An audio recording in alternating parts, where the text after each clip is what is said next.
Hello, I'm Paul Glumaz, and today is the 14th of January 2019, and I'm being brought to you by General Welfare Presents. And as you probably know, I've been around the LaRouche movement now for 45 years. And tonight is very special. Something very special has happened from the end of November to January 4th, and that is Anonymous, the hackers. No one knows who they are connected to, and it's probably a good thing we don't know who they're connected to.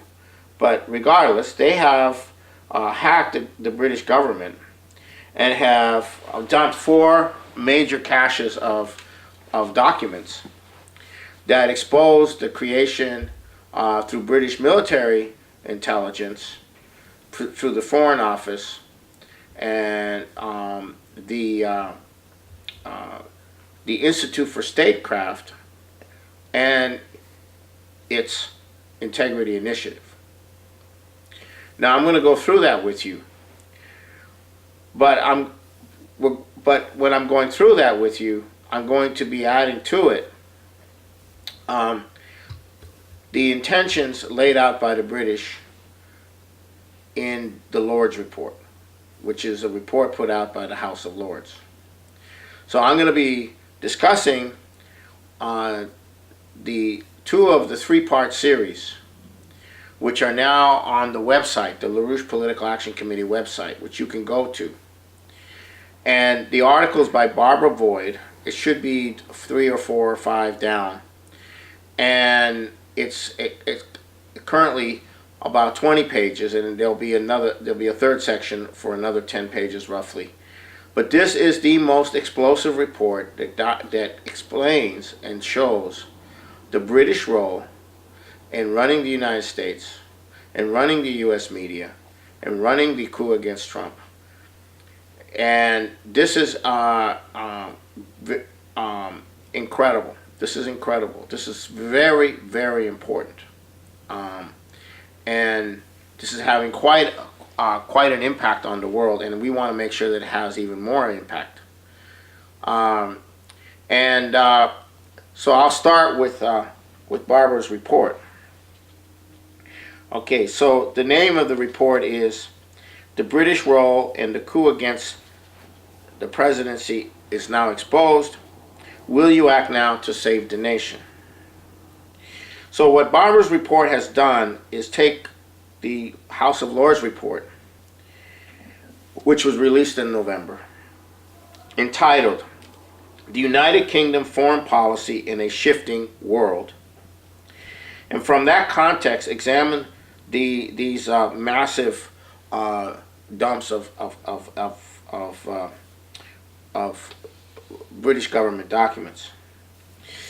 And I encourage everyone to study in its entirety the report. I personally believe that this report, if properly disseminated, will dramatically advance the understanding for everyone of the British role, not only in the coup against Trump, but in a global military information hybrid war against the coming new paradigm of nations, against the development of nations, against science and technology, against the Belt and Road, and everything else. So, what Barbara demonstrates is the total coherence between the Lords Report and their recommendations for dealing with the crisis that the empire now has in a shifting world. That's very important, the concept of a shifting world. And the operational structure for implementing their survival, which I'll get into. Now, I'll start first with the Lords Report for a Shifting World Order. Before I go into what the report says and recommends, I want to put it in a historical perspective. The House of Lords is not the elected part of the British Parliament. This is the observer part of the Parliament appointed by the Crown. They represent historically the interests of the crown, the interests of the oligarchy in general, of the landed British aristocracy, and the imperial system as a whole. When crisis hits the empire, these lords are tasked with investigating and figuring out the problems confronting the empire and recommending solutions. While the recommendations may already be being implemented, this is the definitive explanation of the direction the empire is recommending the empire's subordinates to go into. Now, the report itself is couched in a kind of language which is which you could call diplomatese or whatever you want to call it. It's a kind of language that the import of what is being said and recommended would only be understood by those already understanding the situation or have a sense of how things work in reality. So if a congressperson or a U.S. senator or somebody like that were to read this report, chances are they wouldn't understand what the significance of what is being said. It is my belief that the ability to connect the intentions in the Lord's report to the on-the-ground activity which has been revealed by Anonymous and represents a fundamental breakthrough in putting the stated intentions and applications towards implementing those stated intentions coherently, understandably, to a much broader audience that up until now has not understood this. And this could have profound implications for defeating the New World Order, which is the empire, defeating globalization, defeating the policies of mass genocide, and the future of humanity. It could have tremendous impact on the future of humanity. If all of Trump's supporters and all of the leaders of the Trump apparatus and all of those being mobilized to defend Trump were to understand what I'm going to try to tell you tonight, it would have a profound effect. Now, the Lord's report centers on two main threats to the empire. The first of those threats is the election of Donald Trump. The second of those threats is the economic transformation of China and China's involvement in furthering the economic transformation of many nations other than China. Now, first, the report lays out that Trump has imperiled two key things which are connected. That Trump has imperiled the post-war rules-based international order is the code word they use for the empire. And he has also imperiled the existence of something they call the special relationship. This is the Lord's report. The special relationship between the United States and the United Kingdom. The Lord's report in their diplomatese is open about Britain's infiltration and controlling of the U.S. following World War II and the enactment of the Cold War. That their covert and intelligence relationships within the U.S., in their estimation, in this report, are sufficient. In other words, the special relationship, the covert side of the special relationship, is sufficient to survive one term of Trump, but not two. In this respect, the report blames the Brexit vote as well as the Trump election, not as a result of the deteriorating conditions of life that the U.S. and British population have experienced, but rather they're saying that the cause of the problem of Brexit and the Trump election exists in the fact that there is a certain degree of freedom of individual access on an instantaneous world of information,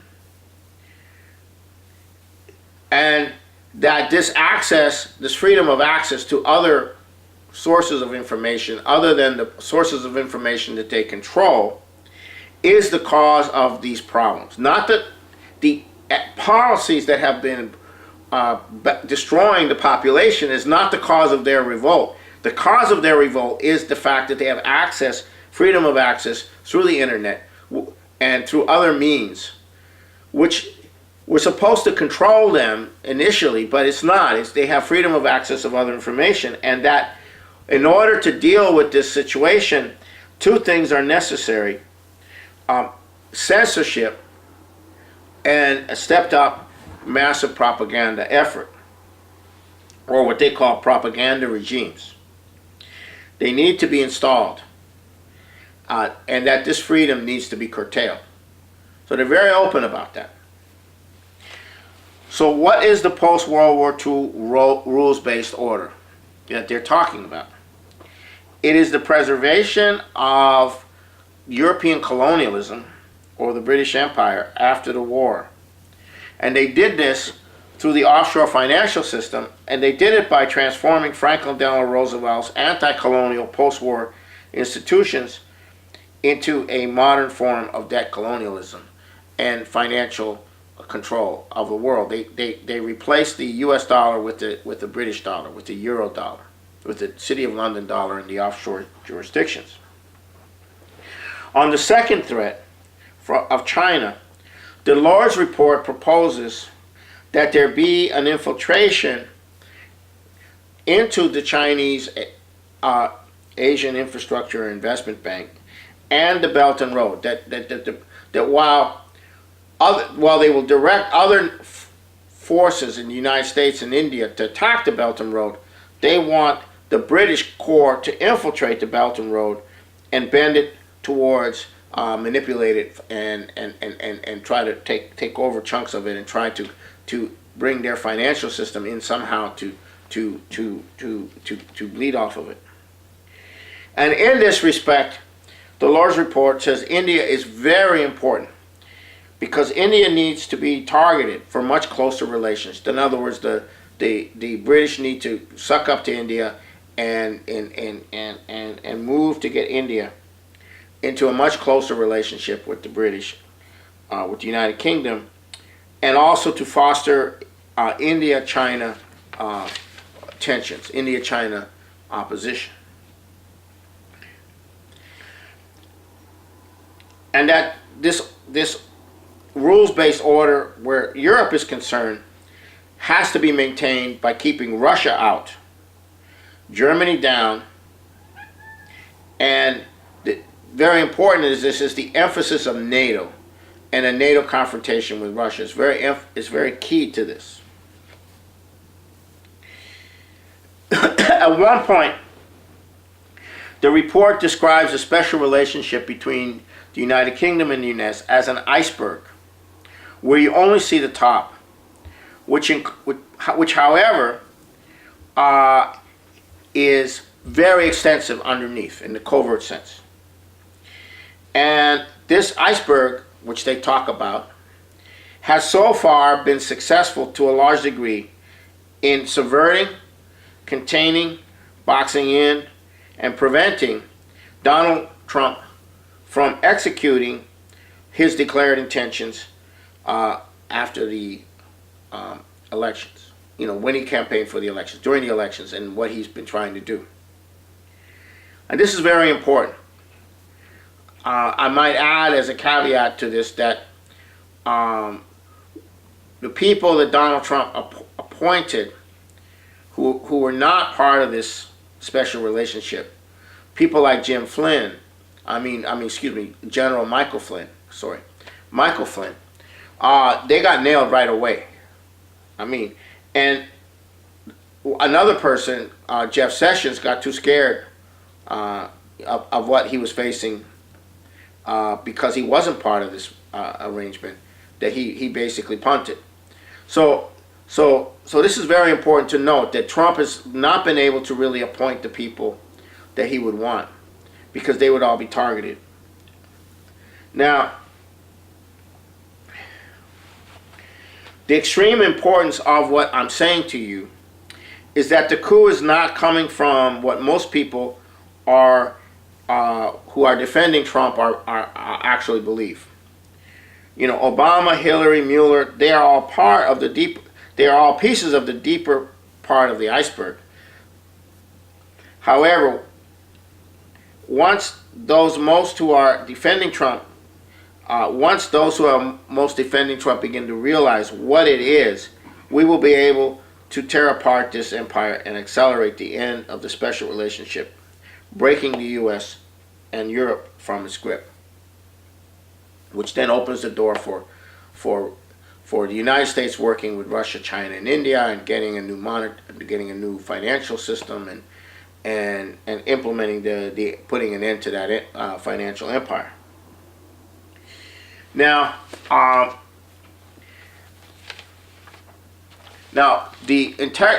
what the anonymous four massive disclosures of anonymous on the Institute for Statecraft and the Integrity Initiative it exposes an enormous rapid response black propaganda information warfare operation that is targeting Russia, China, Western Europe, the U.S., and it has been in full swing. Increasingly since 2006, but especially since when it was officially set up 2015. It is based on a British NGO, Institute for Statecraft, which is 95% financed by the British government. It is by the British government, NATO, and the U.S. State Department. Its headquarters is where the home of Lord Astor was once, and where the Institute for Strategic Studies in London is centered, and which is the center of British foreign policy.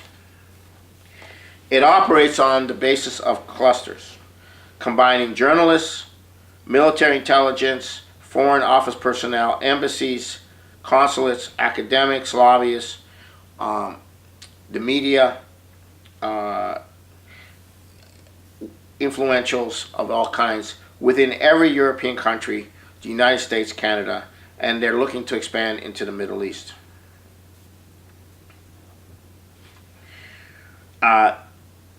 In fact, they're trying to set up clusters now in the Midwest and key areas where Trump had a strong support, because they want to be able to start to influence the situation there against a possible second term.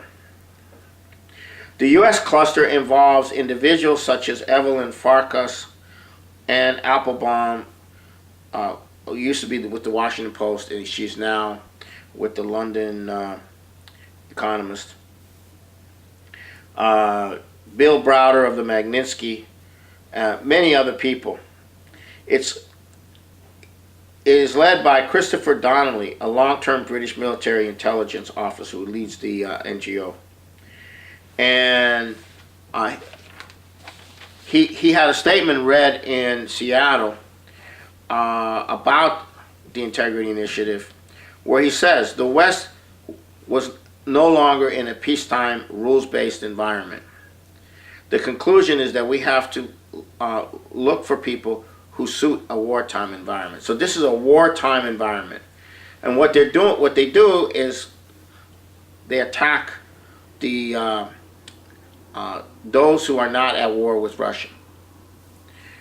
200 U.S. websites are considered to be pro-Russian, okay, and are under attack.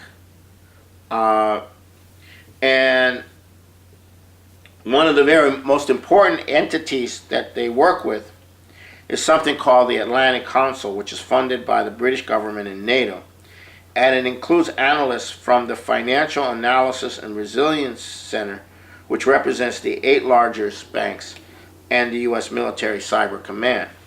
So in other words, the Atlantic Council has involves these banking interests and U.S. Military Cyber Command, because the issue is how do you keep the financial system from blowing out, since all of the major banks are on life support from the central banks. How do you prevent a derivative blowout? So this is a military question, because if there's a financial collapse, it has national security implications. So you've got the military, the U.S. military command involved in the financial crisis. So you have this integration going on. Now,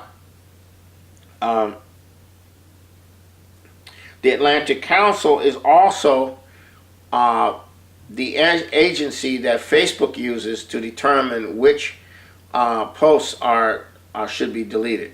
It's the Atlantic Council which is determining, because they have a structure and they can connect with Facebook and they can monitor all of the Facebook, and they can make recommendations to Facebook or decide for Facebook which accounts to be. So if you're getting your Facebook things blocked, it's probably being run through the Atlantic Council.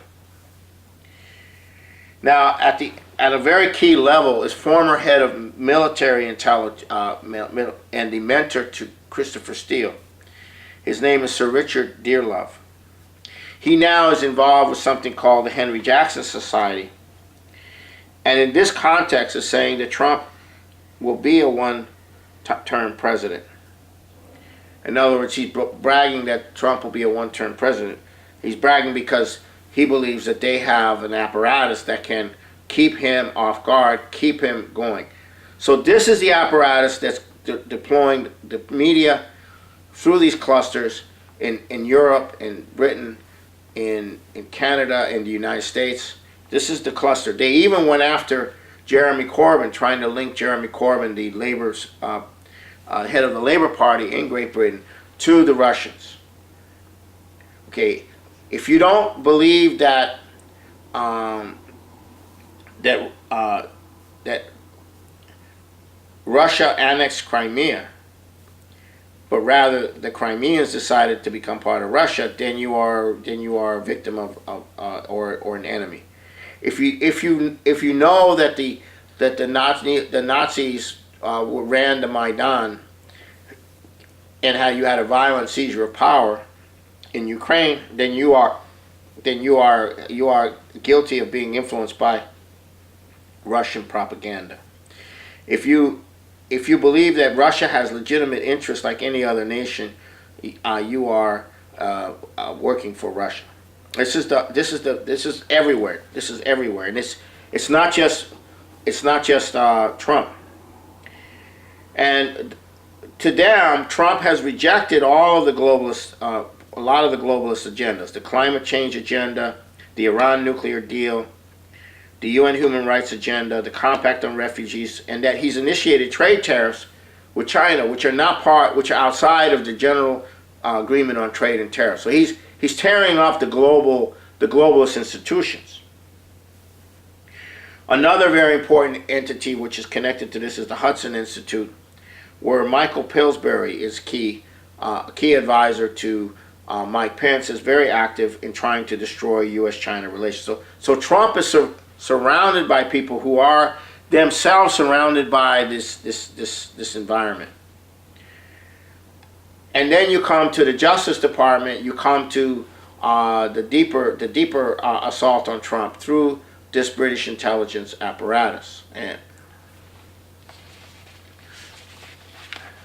there's also an army brigade, British Army brigade, the 77th Brigade, which is an information warfare initiative. It basically trolls and intervenes on has people working full time in military uniform and working full time at computer monitors on the internet, going into chat rooms and going everywhere and just doing whatever they're doing, attacking whoever, attacking the pro-Russia, anybody suspected of not being anti-Russia.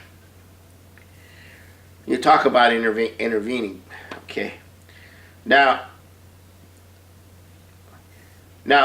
there was something that the State Department was funding called the Global Engagement Center, which initially was defunded by Trump, but the funds were restored by Pompeo. It is something called, it has something called the Global Database on Events, Language, and Tone. And this is a massive database reviewing different parts of the geography and can locate where Russian influence is the strongest in terms of the lack of anti-Russian sentiment. So this is a massive, massive wartime, cyber, war, massive intervention into the blogosphere. Now, the two main methods that they use, one is basic censorship, shutting down various different websites and shutting down posts. The other one is called cognitive infiltration. And cognitive infiltration is where you dump a lot of weird stuff in that to screw up the political base of Trump. For instance, QAnon is an example of a cognitive infiltration which targets Trump supporters. And Cass Sunstein, the husband of Samantha Powers, who was a UN ambassador, developed this under Obama and so forth. So there's a lot in this report, and I've only gone through a little bit of it, but it's imperative that you get a hold of it. And hopefully the next episode will go into much more detail.